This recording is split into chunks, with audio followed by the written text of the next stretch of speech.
ọmọbinrin Akobi mi látàrí Airi Owo Ileewosan san mi ìlówó láti fi ra pósí inú kireti Coca-Cola ni mo sin sí. Ibrahim Chatta ló kọminu bẹ́ẹ̀.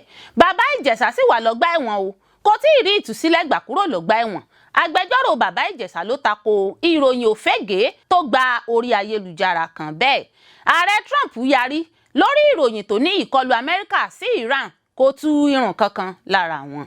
Àwọn aláṣẹ iléèwé gíga fásitì Kwasu kéde òfin tuntun látàrí bí àwọn agbébọn ṣe ń ja akẹ́kọ̀ọ́ lólè fipá bá wọn lò pọ̀ láwọn agbègbè iléèwé náà. Mo pàdánù ọmọkùnrin méjì, ọkọ àtàwọn ẹbí mi sínú ìkọlù. Ọmọ 13 ni ọkọ mi fi sílẹ̀ fún mi. Arábìnrin kan ló kọminu bẹ́ẹ̀. Gómìnà Alia koro-oju sí ìṣekúpani àwọn Arinrinajo Kano. Ó pàṣẹ kí wọ́n nawọ́ gan àwọn àṣeláàbí ọ̀hún. Ẹ gbọ́ àwọn àtúpalẹ̀ ìròyìn náà lẹ́kùnrẹ́rẹ́. You are welcome to Drivetv. If you're new to this channel, consider subscribing so you won't miss out any of our latest video. Mo pàdánù ọmọbinrin Akobi mi látàrí Airi Owo Ileewosan san mi ìlówó láti fi ra pósí inú kireti Coca-Cola ni mo sin sí. Ibrahim Chatta ló kọminu bẹ́ẹ̀ ìyá. Gbajúgbajà òṣèré tíátà ní Ibrahim Chatta ti sọ̀rọ̀ lórí bí ó ṣe pàdánù ọmọbìnrin Akobi rẹ̀ látàrí ìṣòro ìpèníjà ètò ìṣúná, àìrówó ná, àìrówó lò tó bá fínra nígbà náà lọ́hùn-ún àti bó ṣe sin ọmọ náà sínú kireti Coca-Cola onípákó nítorí àìlówó lọ́wọ́ láti fi ra pósí tó yẹ. Nínú ìtàkùrọ̀sọ pẹ̀lú àwọn òṣìṣẹ́ rẹ̀ ní gbàgede ibi tí wọ́n ti ń ya eré sinimá èyí tó gbé sójú òpó YouTube, Chatta sọ nípa bí ọmọbìnrin rẹ̀ ṣe jáde láyé lọgba Ileewosan ní àdúgbò Ìdó nípínlẹ̀ Èkó lẹ́yìn tó kùnà láti wá owó ìtọ́jú fún ọmọ rẹ̀. Ó mà ṣe o. Ó ní ìṣòro ìpèníjà àìrówó náà àìrówó lò tó bá òun fínra nígbà náà ní ó jẹ́ kóhun rówó Ileewosan san. Òṣèré náà sọ wípé Malik kì í ṣe àkọ́bí òun. Ó ní òun ní àkọ́bí obìnrin tí Elédùà fi kọ́kọ́ jìnkí òun pàdánù rẹ̀ látàrí àìrí owó ìtọ́jú san lọgba Ileewosan. Ibrahim Chatta rántí bó ṣe fi ẹsẹ̀ rin ọ̀nà jíjìn lójúnà láti wá ìrànlọ́wọ́. Ó ní ọgbà Ileewosan kan ní àdúgbò Ìdó nípínlẹ̀ Èkó ni wọ́n gbé ọmọ náà lọ nígbà náà. Ó ní òun fẹsẹ̀ rìn láti ìjọra Bádíà lọ sí Màkókò láwọn agbègbè ibi tí òun máa ń kiri pọ̀pọ́ọ̀fù lọ ṣùgbọ́n pàbó ni gbogbo ẹ̀ já sí. Òun kò rówó kankan gbà títí ọmọbìnrin òun fi dágbére fáyé. Inú kireti Coca-Cola onípákó ni ó lóun sin àkọ́bí ọmọ òun sí. Chatta tún jẹ́ kó di mímọ̀ pé òun kì í sábà sọ̀rọ̀ nípa ìpapòdà àkọ́bí ọmọ òun. Òun kàn pín ìtàn náà pẹ̀lú mọ̀lẹ́bí òun láìpẹ́ yìí ni lẹ́yìn tóun rin ìrìn àjò lọ sí Dubai. Òṣèré náà sọ wípé ọjọ́ tóun rin ìrìn àjò lọ sí Dubai òun ra ẹ̀bùn fún ọmọbìnrin òun kan ṣoṣo tí òun ní, Àwáwù. Ó ní bí inú ṣe bí ìyá rẹ̀ nu pé òun ò ra nǹkan bọ̀ fóun. Ibrahim Chatta sọ wípé òun sọ fún un pé mo ti fìgbà kan ní ọmọbìnrin tí òun sì ṣàlàyé bó ṣe jọlọ́run nípè. Ó ní níṣe ni omi ẹkún bẹ̀rẹ̀ sí ní bọ́ lójú gbogbo wọn nítorí pé wọn kò gbọ́ ìtàn náà lẹ́nu òun rí. Gbogbo abiyamọ ayé a ò ní gbọ́mọ sí o láṣẹ Elédùà. Baba Ijesha sì wà lọgba ẹ̀wọ̀n o, kò tí ì rí ìtúsílẹ̀ gbà kúrò lọgba ẹ̀wọ̀n. Agbẹjọro Baba Ijesha ló tako ìròyìn òfege tó gba orí ayelujara kan bẹ́ẹ̀. Baba Ijesha ti jáde kò tí ì jáde lórin tó gba ìgboro kan báyìí láti bí ọjọ́ mélòó kan sẹ́yìn ní ìròyìn ọ̀hún ti gba orí ayelujara kan pé gbajúmọ̀ òṣèré tíátà náà Ọlánrewájú Omiyinka James tí ọ̀pọ̀ mọ̀ sí Baba Ijesha ti jáde. Ìròyìn tó tàn kálẹ̀ ọ̀hún ni pé òṣèré náà ti kúrò ní ọgbà ẹ̀wọ̀n tó wà.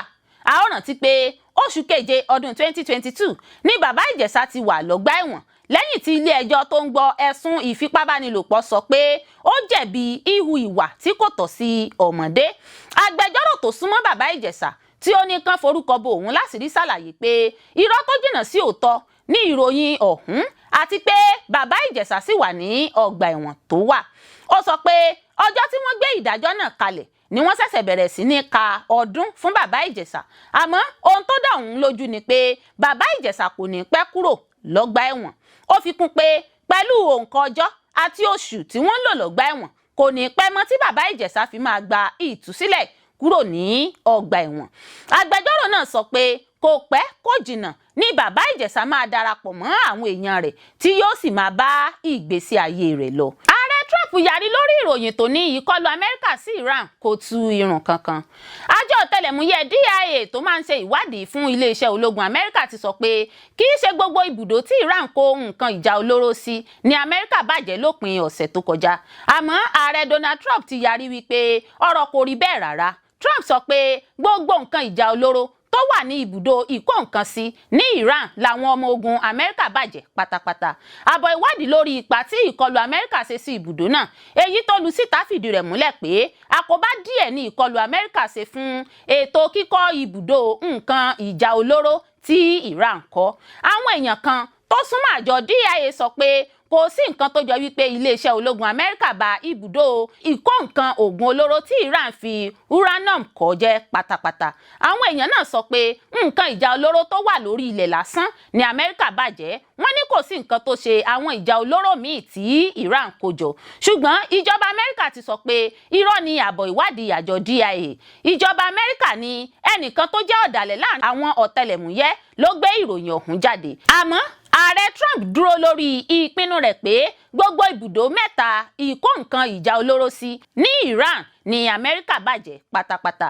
Trump ní ìròyìn tí àwọn iléeṣẹ́ ìròyìn Amẹ́ríkà kan gbé kiri tàbùkù àwọn ọmọ ogun tó ṣe ìkọlù sí ibùdó ìkó nǹkan ìjà olóró sí ní Iran. Lẹ́yìn ọjọ́ kan tí Ààrẹ Trump sọ pé orílẹ̀-èdè Israel àti Iran gbọ́dọ̀ tọwọ́ bọ̀wé àdéhùn jogun omi, ìgbésẹ̀ náà ti bẹ̀rẹ̀ lórí àdéhùn náà. Kò pẹ́ tí Trump kéde àdéhùn náà tán ní ọ́fíìsì olóòtú ìjọba Israel Benjamin Netanyahu fẹ̀sùn kan Iran wípé ó ju àdó olóró sí ẹkùn Israel lẹ́yìn tí àdéhùn jogun omi ti bẹ̀rẹ̀. Àmọ́ Iran ti sọ pé kò sí nǹkan tó jọ bẹ́ẹ̀ rárá. Àwọn mínísítà Israel náà ti sọ pé àwọn yóò gbẹ̀san nǹkan tí Iran ṣe. Ọ̀rọ̀ náà bí Trump nínú débi wípé ó fẹ̀sùn kan orílẹ̀-èdè méjèèjì pé wọ́n ń tàpá sí ọ̀nà tí àlàáfíà lè fi jọba. Trump àti olóòtú ìjọba Israel padà jọ sọ̀rọ̀ lórí ọ̀rọ̀ náà lẹ́yìn tó ti tutọ́ sókè fojú gbà tán. Ọ́fíìsì olóòtú ìjọba Israel ní orílẹ̀-èdè náà ti dẹ́kun ìkọlù sí Iran lẹ́yìn tí Trump bẹ̀rẹ̀ àdéhùn jogun omi láàrin àwọn orílẹ̀-èdè méjèèjì. Bó tilẹ̀ jẹ́ pé kò sí ìdánilójú wípé ọ̀rọ̀ kò ní bẹ́yìn yọ, kò tí ì sí ìròyìn tó sọ nípa ìkọlù tuntun láti ọ̀dọ̀ Israel tàbí Iran báyìí. Àwọn aláṣẹ iléèwé gíga fásitì Kwasu kéde òfin tuntun látàrí bí àwọn agbébọn ṣe ń ja akẹ́kọ̀ọ́ lólè fipá bá wọn lò pọ̀ láwọn agbègbè iléèwé náà. Kọmíṣánná fún iléeṣẹ́ ọlọ́pàá nípínlẹ̀ Kwara CP Adékìmí Òjó sọ pé òun ti ṣàbẹ̀wò sí iléèwé gíga fásitì Kwara State University Kwasu Malete tó wà nílùú Ìlọrin láti fi ọkàn àwọn aláṣẹ àti akẹ́kọ̀ọ́ balẹ̀ lẹ́yìn tí àwọn akẹ́kọ̀ọ́ ilé ẹ̀kọ́ náà ké gbàjarè síta nípa bí àwọn adigunjalè ṣe ń dà wọ́n láàmú.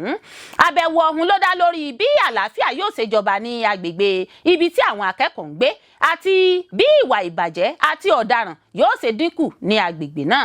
Nínú àtẹ̀jáde kan, ọ̀gá àgbà fún iléèwé gíga fásitì ọ̀hún ọ̀jọ̀gbọ́n Saheed Lukman Alade Jimoh nígbà tó gba kọmíṣánná ní àlejò ní inú òun dùn púpọ̀ bí iléeṣẹ́ ọlọ́pàá ṣe tètè gbé ìgbésẹ̀ lórí àwọn adigunjalè tó ń da àwọn akẹ́kọ̀ọ́ láàmú ní agbègbè ilé ẹ̀kọ́ náà.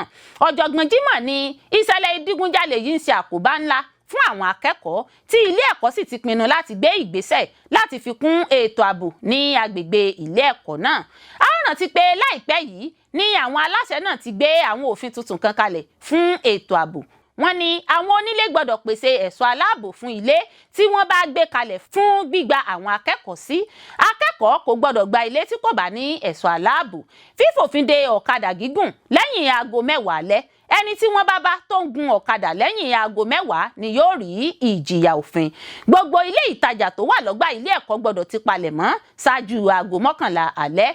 Akẹ́kọ̀ọ́ kankan kò gbọ́dọ̀ tan ẹ̀rọ amúnáwá wọ aago 12 òru láti lè mú àdínkù bá ariwo lásìkò náà. Nígbà tó ń fèsì, kọmíṣánná Adékìmí Òjó kan sára sí àwọn aláṣẹ ilé ẹ̀kọ́ náà fún ìgbésẹ̀ akin tí wọ́n gbé láti tako ìdigunjalè. Ó fi dá wọn lójú pé iléeṣẹ́ ọlọ́pàá yóò sa gbogbo agbára láti ṣe àtìlẹ́yìn fún wọn àti láti rí i pé gbogbo òfin tí wọ́n gbé kalẹ̀ ni ó jẹ́ mímúṣẹ. Mo pàdánù ọmọkùnrin méjì, ọkọ àtàwọn ẹbí mi míì sínú ìkọlù. Ọmọ 13 ni ọkọ mi fi sílẹ̀ fún mi. Arábìnrin kan ló kọminu bẹ́ẹ̀ má ṣe o. Arábìnrin Fájìsàn ní kọminu pẹ̀lú pẹ̀lú bó ṣe pàdánù ọkọ rẹ̀, ọmọ méjì àtàwọn ẹbí míì sọ́wọ́ ìkọlù táwọn èèyàn kan ṣe sí àwọn arìnrìn-àjò kan nípínlẹ̀ Plateau. Arábìnrin Sanni béèrè fún ìdájọ́ òdodo lórí ikú àwọn èèyàn rẹ̀.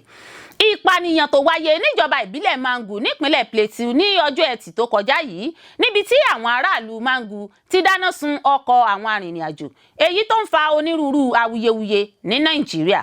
Àwọn arìnrìn-àjò náà ló ń lọ síbi ètò ìgbéyàwó níjọba ìbílẹ̀ Kwapan nípínlẹ̀ Plateau láti ìlú Zaria, ìpínlẹ̀ Kaduna, káwọn èèyàn kan tó dá wọn dúró ní Mangu tí wọ́n sì ṣe ìkọlù sí wọn. Lára àwọn èèyàn náà pàdánù ẹ̀mí wọn síbi ìkọlù náà lójú ẹsẹ̀, nígbà táwọn míì farapa tí wọ́n sì ti wà lọ́gbà ilé ìwòsàn níbi tí wọ́n ti ń gba ìtọ́jú báyìí.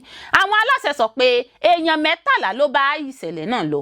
Gómìnà ìpínlẹ̀ Kaduna Uba Sani koro-oju sí ìkọlù náà, tó sì júwe ìwà táwọn èèyàn náà hù bíi ìwà ìkà àti ọ̀dájú, tó sì tẹnumọ́ pé kò yẹ káwọn èèyàn tó ṣiṣẹ́ ibi náà lọ láì jìyà. Kò sí ìdí tí èèyàn kan gbọdọ̀ ṣe ìkọlù sí ọmọ Nàìjíríà míì ní ibikíbi ní orílẹ̀-èdè yìí, Gómìnà Sanni sọ fún àwọn akọ̀ròyìn BBC Hausa bẹ́ẹ̀. Bákan náà ló sọ fún akẹgbẹ́ rẹ̀ ní Plateau, Gómìnà Caleb Mutfwang, pé kó fọwọ́sowọ́pọ̀ pẹ̀lú àwọn ẹ̀ṣọ́ ààbò láti rí dájú pé ìdájọ́ òdodo wáyé lórí ìkọlù náà. Gómìnà ní òun máa tẹ̀lé ìwádìí náà fúnra òun. Ó sọ pé àwọn gbọ́dọ̀ fi hàn pé àwọn ò ní fààyè gba irúfẹ́ ìwà báyìí mọ́. Ààrẹ Nàìjíríà Bọ́lá Tinubu náà ti bu ẹnu àtẹ́ lu ìkọlù ọ̀hún, tó sì sọ pé àwọn kò ní fi ààyè gba ìṣẹ̀lẹ̀ báyìí. Ààrẹ ní káwọn ẹ̀ṣọ́ ààbò rí i dájú pé wọ́n fi gbòòrò òfin gbé àwọn tó ṣiṣẹ́ láabi náà, kí wọ́n sì rí i dájú pé wọ́n fojú winá òfin. Ó fi kún pé ẹ̀tọ́ ọmọ Nàìjíríà ni láti lè rìn ní ibikíbi tí ẹnikẹ́ni kò lè gbà. Àwọn ò ní gbà kí ẹnikẹ́ni tàbí ẹgbẹ́ kan fi ìwà ipá tàbí ìbẹ̀rù láti fi dènà àwọn èèyàn láti máa rìn sí ibi tó wù wọ́n. Gómìnà Alia koro-oju sí ìṣekúpani àwọn arìnrìn-àjò Kano. Ó pàṣẹ kí wọ́n nawọ́ gan àwọn aṣelábí ọ̀hún. Gómìnà ìpínlẹ̀ Benue Ibrahim Alia ti koro-oju sí ìṣekúpani àwọn ọmọ bíbí ìpínlẹ̀ Kano méjì nípasẹ̀ àwọn afurasí ọ̀dọ́ kan nílùú Makurdi.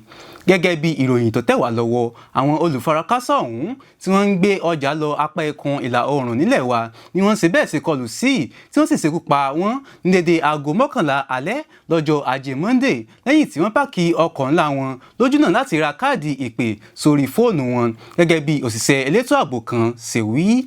Nínú àtẹ̀jáde kan tó jẹ́ gbígbéjáde síta nípasẹ̀ akọ̀wé àgbà fẹ́tọ̀ ìròyìn Kúlà Taso sí gómìnà ṣàpèjúwe ìwà náà gẹ́gẹ́ bí ìwà burúkú gbà, èyí tí kò jẹ́ ìtẹ́wọ́gbà bó ti wulẹ̀ kó mọ. Ó pàṣẹ kí wọ́n fi gbòòrò òfin gbé àwọn aṣelábí náà nìkan mọ́ kóbó, kí wọ́n sì fojú wọn winá òfin. Àtẹ̀jáde fìdí rẹ̀ múlẹ̀ pé àwọn ọlọ́pàá ti nawọ́ gan àwọn ọ̀daràn 5 lẹ́yìn àṣẹ gómìnà.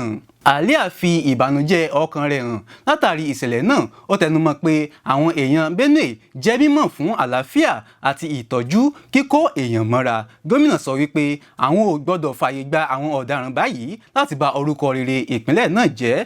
Gómìnà ránṣẹ́ ìbánikẹ́dùn sí akin ẹgbẹ́ rẹ̀ nípínlẹ̀ Kano Abba Kabir Yusuf. Ó sì mú dá àwọn èèyàn ìpínlẹ̀ Kano lójú pé ìdájọ́ òdodo gbọ́dọ̀ farahàn. Ẹ ṣé púpọ̀ fún gbígbọ́ àti wíwò tí ẹ̀ ń wò wá.